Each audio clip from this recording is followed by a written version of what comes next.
જય માતાજી, જય શ્રી કૃષ્ણ. સાહિત્ય એને કહેવાય કે તમને કંઈક મળે, બે શબ્દો જીવનમાં ઉતારવા મળે, એનું નામ સાહિત્ય કહેવાય. અને આ જે હું બોલું છું ને, કુંવારી દીકરીઓ માટે ખાસ છે. કારણ કે અત્યારને દીકરીને લગ્ન હોય એટલે બ્યુટી પાર્લરમાં નીવડી નથી થતી. ખરેખર 1 કલાકનો ટાઈમ કાઢી અને માં ભવાનીના અને શિવના દર્શન કરવા માટે જવું જોઈએ.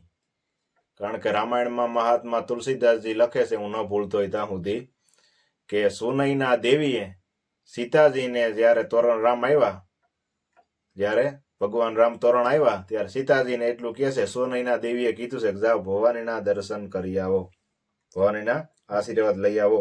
એટલે માં પાર્વતીને શિવને મંદિરે મોકલે છે શિવ શક્તિના આશીર્વાદ લેવા.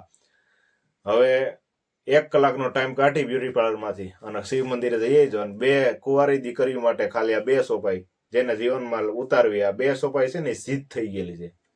મહાત્મા તુલસીદાસજીની અમુક સોપાઈઓ સિદ્ધ થઈ ગઈ. સિદ્ધ થઈ ગઈ એટલે તું 1 ગ્રામ છે એટલે તને ખબર હોય કે એ બિયારણ કે એટલું ઉતરે એટલું જ ઉતરે, કારણ કે એની લેબોરેટરીમાંથી પસાર થઈ ગઈ હોય. એમાં મહાત્મા તુલસીદાસજીની સાધનામાંથી એટલે એની યોગમાંથી અમુક સિદ્ધિઓ, અમુક સોપાઈઓ સિદ્ધ થઈ ગયેલી હોય. એટલે સાથી ઠોકીને કહી શકે કે તમને છે ને એ પરિણામ એનું આવે આવે ને આવે.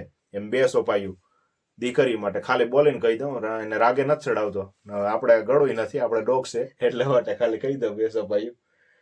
હું ત્યાં જઈને કીધું સીતાજીએ કે જય જય ગિરિવર રાજ કિશોરી, જય મહેશ મુખ ચંદ ચકોરી, જય ગજ બદન સડાનન માતા, અને જગત જનની દામિની દુતિ ગાતા. નહીં તો આદિ મધ્ય અવસાના, અમિત પ્રભાવ ભેદુ નહીં જાના.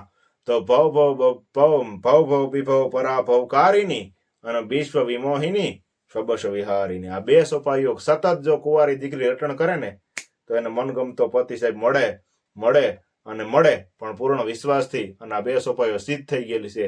આનું સતત રટણ કરવું જોઈએ. જય ભગવતી.